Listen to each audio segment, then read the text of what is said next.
Good morning student. நம்ம இப்போ பார்க்க போகிறது பிரின்சிபல் ஆஃப் மார்க்கெட்டில் 4th பார்க்க போகிறோம். இதில் வந்து ப்ரைஸோட policy, signal of distribution and promotion மிக்ஸை பற்றி பார்க்க போகிறோம். ஃபஸ்ட்டு ப்ரைஸ்னால் என்ன? The term of price denote money value of the product.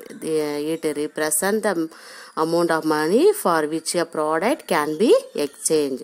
In other words, price represent the money which the buyer buying to the seller for the product. சிம்பிளாக ப்ரைஸ்னால் என்ன அப்படி சொல்லும்போது, ஒரு பொருளுடைய சில தொகுதி இருக்கு இல்லையா, தொகுதிகளான திரளையும் அதோடு சம்பந்தப்பட்ட சேவைகளையும் மாற்றி பெற தேவையான பணமே என்ன விலை என்று சொல்கிறாங்க. அதாவது ஒரு விலையால் ஒரு நிறுவனத்திலோட வெற்றி அல்லது அவங்களுடைய தோல்வியை நிர்ணயிக்க முடியும்.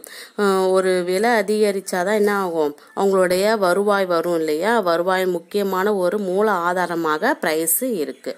நெக்ஸ்ட்டு அதோட அப்ஜெக்டிவ்ஸ், நோக்கங்கள் என்ன அப்படின்னு பார்க்கும்போது, ஃபர்ஸ்ட் ஒன் அதோடைய குறுநிலை மீள் வரவை உறுதி செய்தல் சொல்லுவாங்க. Target return.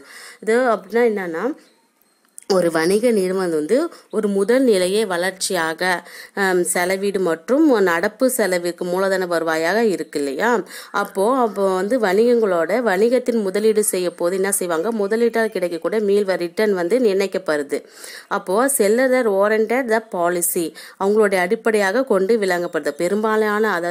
பெரும்பான்மையான நன்கு வளர்ச்சியுள்ள நிறுவனங்கள் தமது பொருட்களை விலை முதலீட்டின் மூலமாக ரிட்டர்ன் மூலமாக அடிப்படையாக என்ன பண்ணுறது, நிர்ணயிக்கின்றது. இந்த நிறுவனம் வந்து ஒரு குறிநிலையான முதலீட்டின் அடிப்படையில் நிர்ணயிக்கப்படுகிறது. செகண்ட் ஒன் மார்க்கெட் ஷேர், சந்தையோட பங்கு எந்த அளவுக்கு இருக்குன்னு பார்க்கும்போது, நல்லதொரு சந்தை பங்கு வந்து ஒரு நிறுவனத்தை வளர்ச்சியை சுட்டி காட்டும் மேம்பட்ட ஒரு கருவியாக இருக்கு. அதாவது மீதமான மேல்வரவு ஒன்று நெருங்கியதாக இருக்கு. பேரளவு சந்தை பங்கானது என்னன்னா, ஒரு பேரளவு உற்பத்தியின் சிக்கனங்கள் அப்புறம் சந்தை சக்தி போன்றவற்றின் உதவியால் என்ன பண்ண லாபத்தன்மை அதிகரிக்க செய்யப்படுகிறது. தேர்ட் ஒன்று என்னன்னா, போட்டிகளை தவிர்த்தல்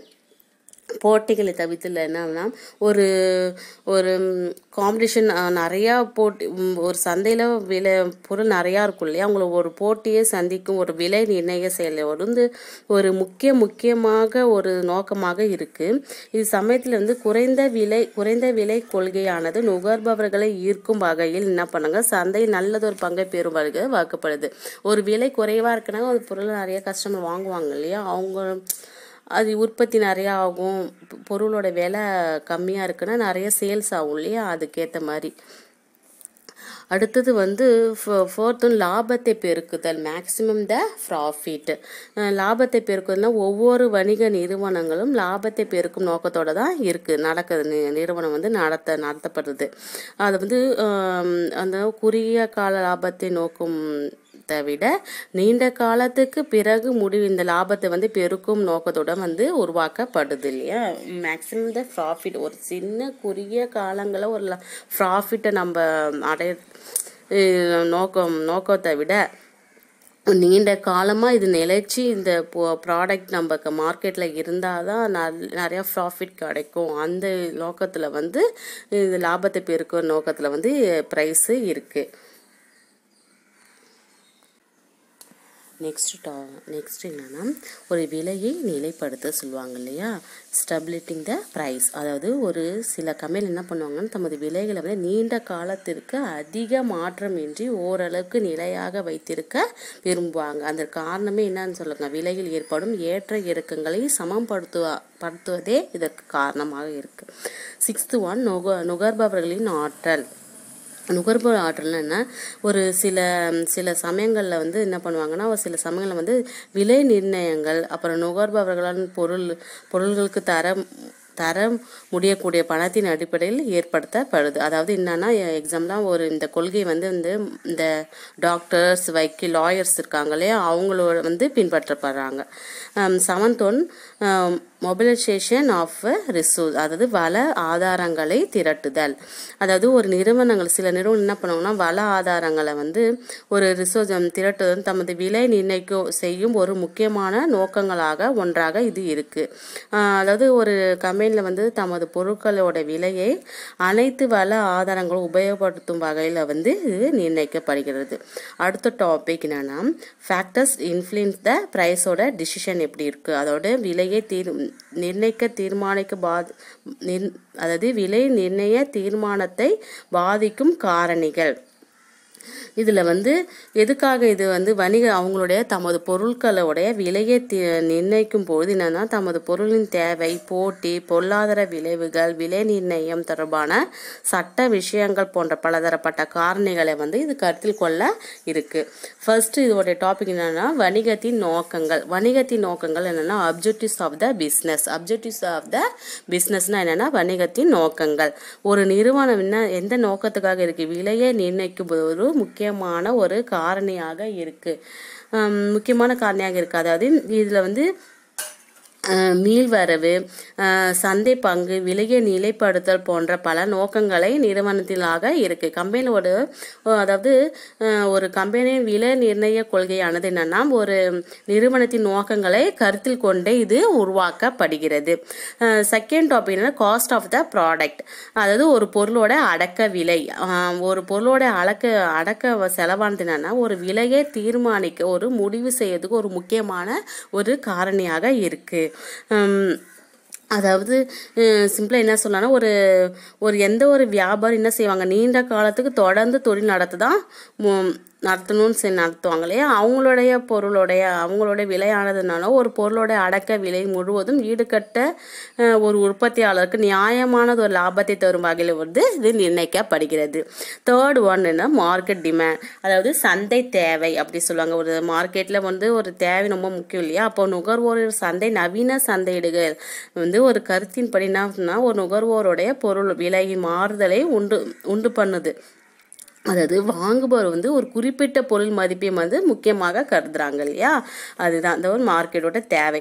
ஒரு நுகர்வோர மனநிறைவு என்பது வந்து என்னன்னா ஒரு விலை நிர்ணய தீர்மானத்தின் மாறுதலை உண்டு பண்ணும் மற்றொரு முக்கியமான காரணியாகவும் இருக்கு. ஃபோர்த் ஒன்றுன்னா பிரைஸ் ஆஃப் அதாவது போட்டியாளர்களின் விலைகள். உற்பத்தியாளர்கள் தமது பொருட்களின் விலையை நிர்ணயிக்கும் பொழுது சந்தையின் நிலவும் போட்டி சூழ்நிலையில் முதலில் கருத்தில் வந்து இது இருக்காங்க. அதாவது என்னன்னா ஒரு போட்டியாளர்களின் விலையை விட குறைவானதாகவோ அல்லது சமமானதாகவோ தமது விலையை நிர்ணயிக்க வேண்டும். அந்த போட்டியாளர்களுடைய விலை நிர்ணயிக்கப்பட்ட விலை விட வந்து அதிகமாக இருக்கக்கூடாது. அதாவது ரெண்டு போட்டியாளர்களுக்கும் ஒரு அண்டர்ஸ்டாண்டிங்கில் ப்ரைஸ் இருக்கும், அவங்கள விட இவங்க அதிகமாக அதேமாரி இருக்கக்கூடாது.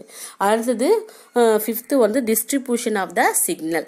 டிஸ்ட்ரிபியூஷன் ஆஃப் சிக்னல்னா வழங்கல் வழிகள் அப்படி சொல்லுவாங்க. விலை நிர்ணய கொள்கையில் மாறுதலை உண்டு பண்ணும் மற்றொன்று காரணியாக இந்த வழி கொள்கை இருக்கு. அடுத்தது அரசு கொள்கை, கவர்மெண்ட் பாலிசி. கவர்மெண்ட் பாலிசினா என்னன்னா ஒரு சில சமயங்களில் அரசாங்கம் வந்து என்ன பண்ணும், அவங்களுடைய பொருள் விலை நிர்ணய தொடர்பான ஒரு பொது கொள்கையாக இருக்கு. சில ஒரு பொருட்கள் விலை வந்து என்னன்னா பணவீக்க போக்க வந்து நிறுத்த சட்டங்களாகவும் இது இருக்கு. அடுத்து செவன்த் பொருளாதார சூழல், எக்கனாமிக் என்விரான்மெண்ட் என்னன்னா ஒரு பொருளாதார சூழல். ஒரு நாட்டின் பொருளாதார சூழ்நிலை கூட விலை நிர்ணயம் தீர்மானிக்க ஆனதாக பாதிக்கப்படுது. அதாவது உதாரணமாக என்ன சொன்னான்னா அது பணப்பட்டுவாடா சொல்லுவாங்களா, அந்த காலங்களில் வந்து விற்பனை நிலை தொடர்ந்து. நெக்ஸ்ட்டு வந்து பொருளாதார சூழல் சொல்லுவாங்களா, எக்கனாமிக் என்விரான்மெண்ட்னா என்னென்னா அதாவது என்னென்னா பணவாட்ட காலங்கள். அதாவது அந்த காலங்களில் வந்து ஒரு விற்பனை நிலையை தொடர்ந்து காப்பதற்காக விலைகள் குறைக்கப்படுகிறது. பணவீக்க காலங்களில் வந்து என்னென்னா ஒரு உற்பத்தி செய்யவும் ஒரு விற்பனை செய்யறதுக்கோ ஆகும் அந்த செலவிற்கு ஈடுகட்டும் வகையிலான விலையானது மிகுந்த ஒரு ஒரு பொருளாதார சூழலுக்கு ஏற்ற மாதிரி இருக்குது. அடுத்தது பொருள் வாழ்க்கை சுழற்சி நிலைகள், அதாவது ப்ராடக்ட் லைஃப் சைக்கிள், ஸ்டேஜ் இன் ப்ராடக்ட் லைஃப் சைக்கிள். அப்படின்னா என்னென்னா, ஒரு விலை நிர்ணய தீர்மானங்களை எடுத்தலும் ஒரு மேலாண்மை உள்ள தன்னுரிமையின் ஒரு அளவான பொருள் வாழ்க்கை சுழற்சி நிலைக்கு ஏற்ற மாதிரி இது மாறுது. ஒரு போட்டியாளர் இருக்காங்க, அவங்களுடைய புதியதாக உபயோகப்படுத்தும் ஒரு புதிய மாதிரியாகவோ அல்லது ஏற்கனவே உள்ள பொருள் ஒரு வித்தியாசத்தையோ அதை அறிமுகப்படுத்தி அந்த பொருளை வந்து சேல் பண்ணுறதுக்கு ஒரு ஹெல்ப்பாக இருக்குது. அதோட ப்ராடக்ட் லைஃப் சைக்கிள்.